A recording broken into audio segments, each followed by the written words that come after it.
Hello everyone, nubkeks here, welcome back to Nub Raids, and today it's the final part of what's been a very fun multi-stage series talking about the must-build champions for every faction. We've done epics, rares, and uncommons for every faction. We've done half of the factions talking about their legendaries.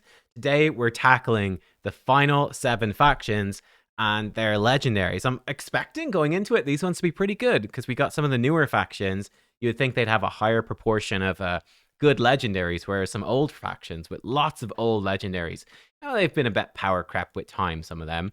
But I don't know, without any further ado, I suppose let's dive in. Again, reminder, we are picking our must-build champions. These are champions that everyone would build on their account if they pull them. And then I'll also give some highly recommended champions that I personally think are well worth doing. So, okay, easy one to start us off. Duchess Lilitu, easy peasy. God tier for Arena, just God tier in general, protecting your team, boosting your team, super tanky, fantastic. Prince Kaimar also stands out.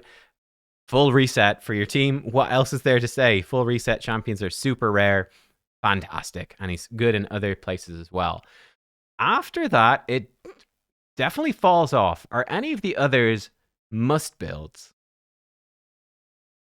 Probably like maybe Helikath, but probably not actually. Probably not. I would highly recommend Helikath.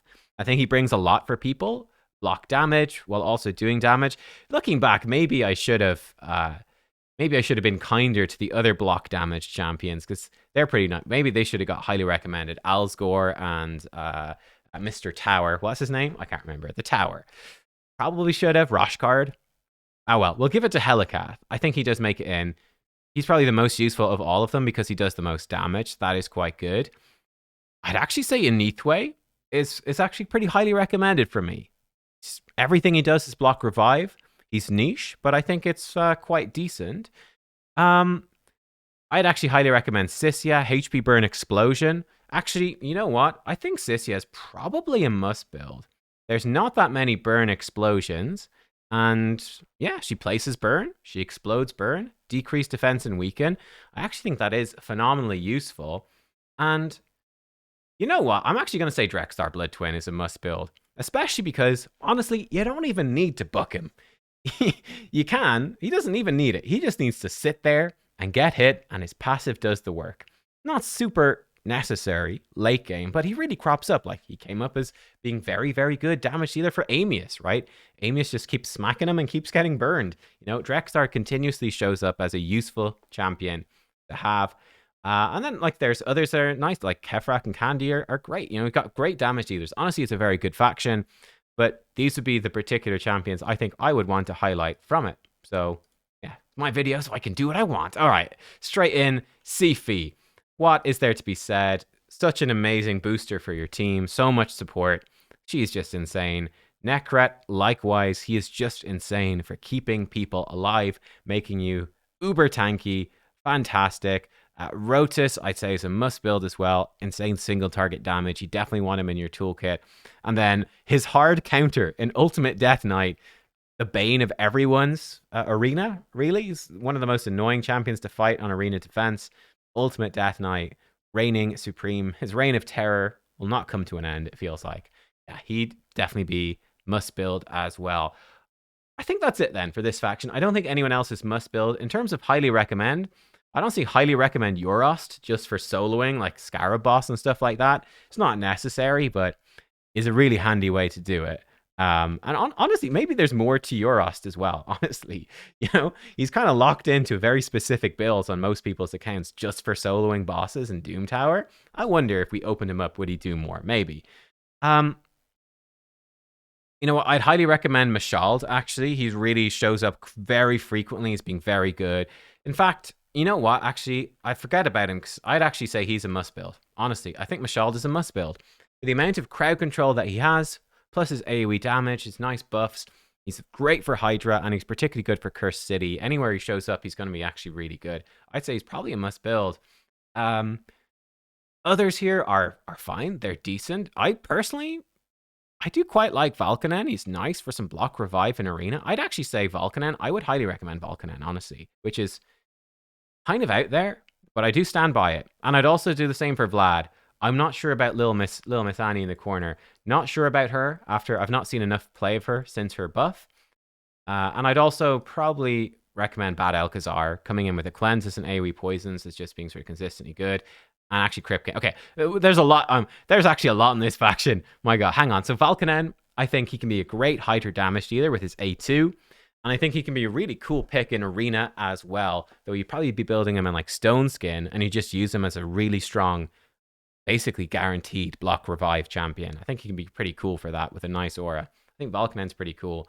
Vlad, I think it's just generally very useful.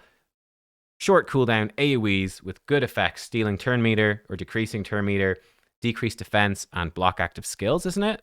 He's a good champion. Vlad is pretty underrated. Crypt King for the AoE burns and freezes.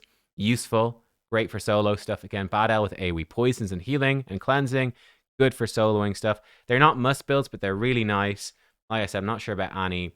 There's actually a lot in this faction. Undead is real good.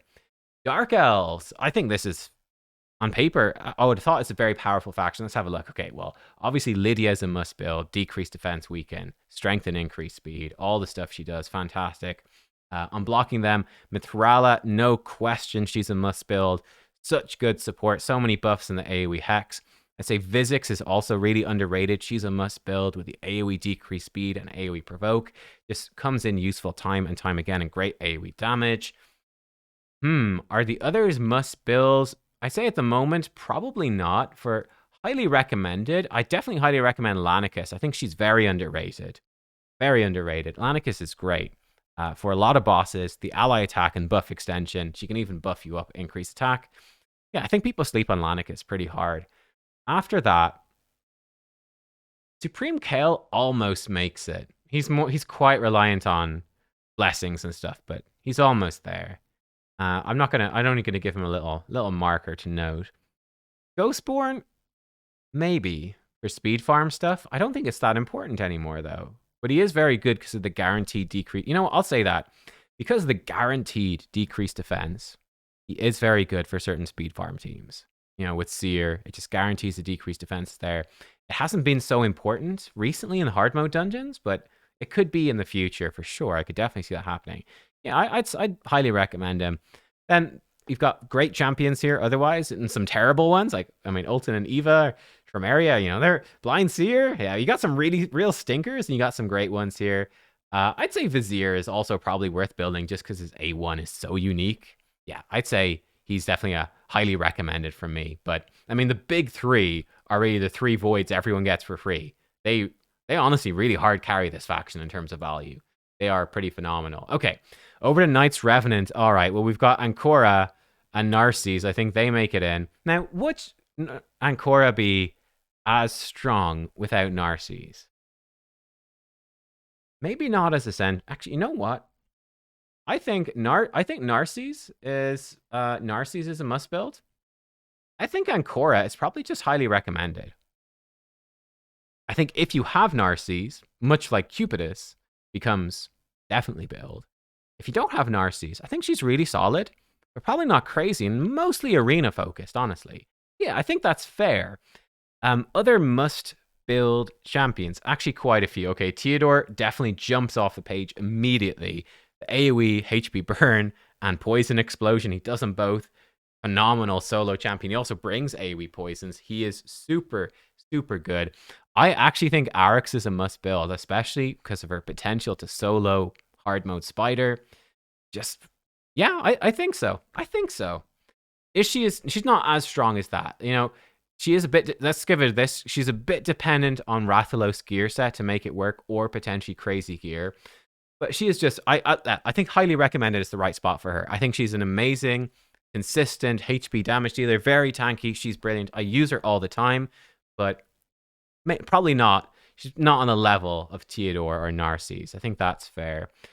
I'd say Alatreyan Blade Master is probably very good. I would highly recommend Dreng. He comes up useful all the time. I'd highly recommend Calvalax. I don't think he's a must build though anymore. Back in the day, absolutely, no question. But then hard mode dungeons came around, and poison suddenly not a thing for Ice Golem anymore, etc. So yes, he's great, but not as essential. I missed one. Haha. Jorgid is definitely a must build. The hardest hitting attack nuker in the game. Crazy good damage. Then after that, I'd highly recommend Solus. Great defense damage either, and Provoker. I think that's worthwhile. And I do find, I have to say, Tomb Lord consistently very useful for the decreased defense and attack, AoE poisons. He shows up and is useful in a lot of different areas. I'm not sure about Carolon, but he has potential. I've not seen enough of him to know. But yeah, those would be the ones I'll be pointing at. Actually, a lot. It's actually a very strong faction. I'm surprised. Right, we've got the Dwarves then next. Well, we know we've got strong ones here. Oh, we've got very strong ones here. Akrisia, amazing for bosses. Trunda, not broken for for Hydra. She's fine. Everything's fine. Newt, not broken. And I mean, like, it's just that was a level of power creep in the game. A power surge. The first instance of power surge is Newt, I suppose. No, Akrisios before Newt, wasn't she? But Newt's crazy. Newt's crazy. The single target boss damage is nuts. Those three, absolutely no question, are nuts. After that, does Molly make it? I'm going to give Molly highly recommended. She is so nice for Hydra. I'm not sure if she's super useful for anywhere else, though. But she is great for Hydra. She is really good. The turn meter boosting and very reliable provoke. Tormin is highly recommended. I'd almost put Tormin as a must build. He's so nice to counter speed teams. He's a good defense damage dealer. I think he's not quite as consistent, so I'll keep him as highly... I would highly recommend him, but I don't think you absolutely must use him. Then let me see. Oh, this is tricky. Brogni shows up as useful quite a bit. He's definitely worth having and building. I think Herndig is also worth having and building. The turn meter deplete really pushes him up into relevance against things like Dark Fae. And I give Goffred. I think Goffred's quite underrated. But yeah, then I think the others are more optional. But those would be the ones. I mean, the green ones are the big ones here. And then you've got 4 very strong yellow ranked. Jumping over into Shadowkin. Okay. Woo boy. What I tell you guys, the newer factions are kind of nuts. Yumiko. Resets and lockouts in the one move. Arima. One of the most broken passives in the game. Completely crippling so many damage dealers in Arena. Plus she also does crazy good damage that ramps up defense base. She's insanely good. Riho, I'd say, is a must build as well for so many single target debuffs for single target bosses and a really good cleanse and heal. Phenomenal. Over here, not Shuzen, but Jinro. No, I'm only joking. Of course, Shuzen. Obviously, she's like Arbiter without... She's a better Arbiter without the revive, right? Better turn meter, better buffing, better everything. You only miss the revive, but she is crazy good. I'd say Michinaki, also crazy good for the hexes, the AoEs, the burns, all the ally attacks. He is great. I'd say Ninja is he's pretty much a must build as well. Yeah, I'd say Ninja's a must build. You know, if you got him, you'll use him for some boss somewhere. You're going to build him if you've got him. Of course, he's unobtainable now. Highly recommended. Yeah, I think that's all that are necessary. I definitely highly recommend Lady Kimmy. I think she's consistently useful for all the speed manipulation. I'd actually highly recommend Jintoro, again, for single target damage. I think he's great against lots of stuff. He's got the full turn meter steal, which is great as well. I think Zinogre, Blade Master, is probably highly recommended too. Not seen enough of her. She's very new, so I'm not certain about that, but I think probably yes. And, you know, for my boy YST, let's give Genzen a nod. You know, we got to give Genzen some love. Genzen, I think he's a solid champ with the decreased defense. Very good for Fire Knight Hard with Lady Mikage. Helps a lot. Same with Zinogre, Blade Master. Yeah, then the others, again, you've actually got really nice champ. Honestly, there's not many bad champions here. There's a couple, but there's a lot of very strong ones. And then finally, our final faction, the Sylvan Watchers. Okay, straight in. Elva is phenomenal. Cleansing, healing, amazing.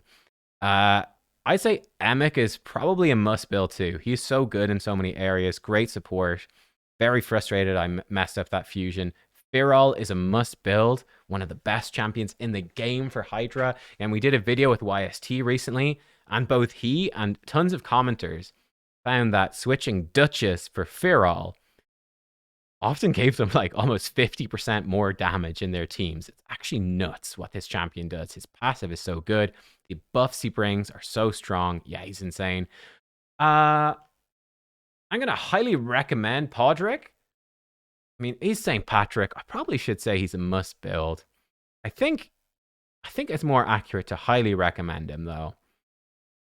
He's an amazing ally attacker. There's no question. You know what? No. He is a must build. If you get him, you absolutely build him. He's one of the best ally attackers in the game with speed boosting and cleansing and healing. He actually brings a ton. He's definitely a must build. Like, there's no way you have this guy and you're like, whatever. Like, maybe you put it off. Maybe you postpone it a bit because you're like, I've got all the other ally attackers already and they're already built. You know, I've got them already. But eventually, you should be replacing like Lanathril with Podrick eventually, you know? Then I'd say, not green. I'd say Oella is definitely well worth considering. In fact, I'd highly recommend Oella. I think she's great as healer. She's definitely worth looking into, extending your buffs. And I'd say that's about it. Like, Galkabar's okay, but yeah, I think that's about it. So there we go. Every legendary has now been ranked as being a must build or not. Sylvan Watcher is actually a bit weak, I would say. Shadowkin is extremely strong. Not really a surprise. It is, let's be honest, it's the coolest faction, right? It is the coolest faction. Dwarves, very solid performance as well. Knights Revenant have really been trending upwards recently. Like, they have been very, very solid for a while now. Dark Elves, actually weaker than I thought. I really thought this faction was stronger. I feel like, I drew an extra. By accident, I was trying to draw on a different layer. Fatalis Blade Master is almost circled in green. I have a soft spot for Fatalis, but I couldn't in good conscience recommend him as even highly recommended. Even like, Ghostborn and Vizier are quite niche. Yeah, Dark Elves kind of struggles a bit, honestly. Undead, very solid selection of champions, very, very solid. And Demonspawn, actually really, really solid selection as well. I mean, and there's lots here that are, I could absolutely highly recommend tons more of these, but we didn't. We got to eliminate some here. So there you go. Let me know what you think about all of this. Have I insulted you? Will you ever forgive me for my decisions? Let me know in the comments down below. Let me know all the way I'm wrong and what you would have done differently. And I'll look forward to reading them. Thanks for watching. I'll see you all next time. Goodbye.